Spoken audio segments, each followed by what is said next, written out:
नमस्ते। आज का हमारा विषय आरटीआई से रिलेटेड है। अशोक जी, हम पूछना चाहेंगे कि क्या आरटीआई में ऐसा प्राविधान है कि कोई व्यक्ति के ऊपर फाइन इम्पोज की जाए और उसके बाद उसे सुनवाई का अवसर दिया जाए? अगर हम राइट टू इंफॉर्मेशन एक्ट की और सेक्शन 20 की सबसेक्शन 1 और प्रोविजो क्लास की बात करें और इसी के साथ साथ सेक्शन 20 सबसेक्शन 2 की बात करें तो उसमें यह स्पष्ट किया गया प्रोविजो क्लास में सेक्शन 20 सबसेक्शन 1 में कि यदि राज्य सूचना आयोग या केंद्रीय सूचना आयोग इस निर्णय पर पहुंचता है कि जन सूचना अधिकारी ने त्रुटि कारित की है, सूचनाएं नहीं दी हैं या पाते हैं कि नहीं इन पर फाइन इंपोज होना चाहिए, तो फाइन इंपोज करने के पहले, शास्ति इंपोज करने के पहले, चूंकि आप दंड देने जा रहे हो, सुनवाई का पूर्ण अवसर दिया जाना चाहिए।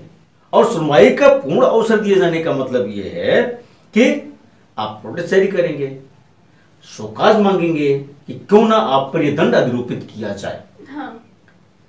अगर जन सूचना अधिकारी यह सिद्ध करने में सफल रहा कि हमने जानबूझकर सूचना देने में कोई विलंब नहीं किया है या सूचनाएं छिपाई नहीं है या द्वेषपूर्ण सूचनाएं नहीं है, वो भ्रामक सूचनाएं नहीं है, असत्य सूचनाएं नहीं है, तो सूचना आयोग शास्ति इंपोज नहीं करेगा, पेनल्टी इंपोज नहीं करेगा। अपने सब्सक्राइबर श्रीमती मौर्य जी, उनका ही विषय यही था।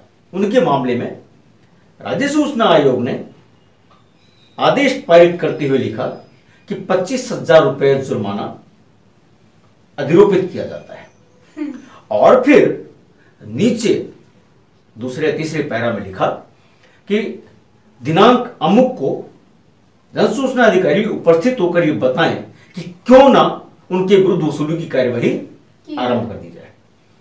अब यहां पर नोटिस को देखेंगे तो नोटिस इटसेल्फ कंट्राडिक्टरी। दो कारण है, एक तो आपने जब पेनल्टी इंपोज किया उसके बाद आप पूछ रहे हैं कि क्या आपसे वसूली की जाए या नहीं, और यही नहीं, पेनल्टी इंपोज किया तो आपने उसको अपॉर्चुनिटी या फेयरिंग नहीं दिया जन सूचना अधिकारी को। बिल्कुल मैंडेटरी प्रोविजन है, आपको उसको देना ही देना है सुनवाई का अवसर। अगर आपने सुनवाई का अवसर दिए बिना कोई आदेश पारित कर दिया, दंड अधिरूपित कर दिया, तो तात्पर्य यह है कि आपने एक्ट की मंशा के विपरीत कार्य किया है।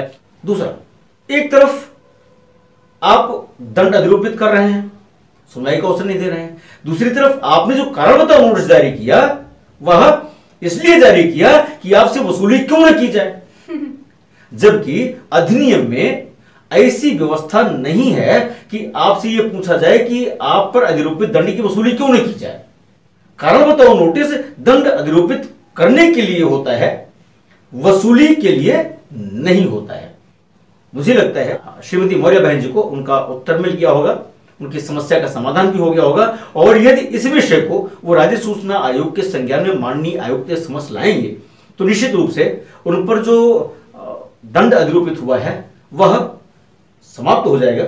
यदि आयोग चाहे तो पुनः उनको कारण बताओ नोटिस जारी करके यह पूछ सकता है कि क्यों ना आप पर अमुक धनराशि का दंड अधिरूपित किया जाए। हाँ, बिल्कुल। और फिर कार्यवाही शुरू कर सकता है वो।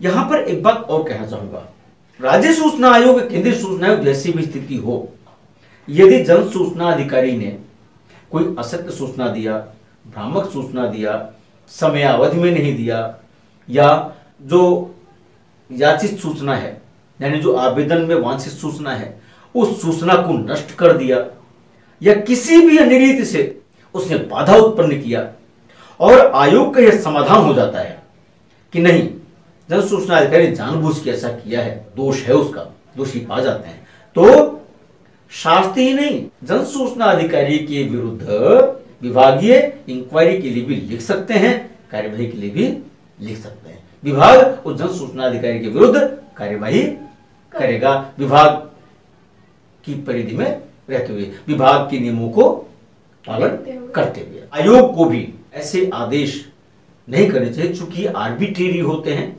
विदाउट जुरिडिक्शन होते हैं, एक्ट के प्रोविजन के अगेंस्ट कोई ऑर्डर नहीं पारित किया जा सकता है, और अगर विदाउट जुरिडिक्शन कोई आदेश पारित किया जाता है तो वह आदेश स्वयं में क्या होता है यह हमें बताने की जरूरत नहीं है। माननीय उच्चतम न्यायालय, माननीय उच्च न्यायालय की बहुत सारी इस पर व्यवस्थाएं हैं, उसके अनुसार जो प्रशासन है, जो अनुपालन करने वाले अधिकारी हैं, वो तय करते हैं। धन्यवाद अशोक जी। बंधुओं, आपसे अनुरोध रहेगा कि अगर आपने अब तक इस चैनल को सब्सक्राइब नहीं किया है तो कृपया करें और साथ ही नोटिफिकेशन बेल जरूर दबाएं। आपसे ये भी अनुरोध रहेगा कि आप इस वीडियो को लाइक करें, शेयर करें और कमेंट करें कि ये वीडियो आपको कैसा लगा। साथ ही आप अपनी प्रॉब्लम्स भी हमें कमेंट बॉक्स में बता सकते हैं, हम उसका सॉल्यूशंस लेकर भी ऑन डिमांड वीडियोस में आएंगे। धन्यवाद।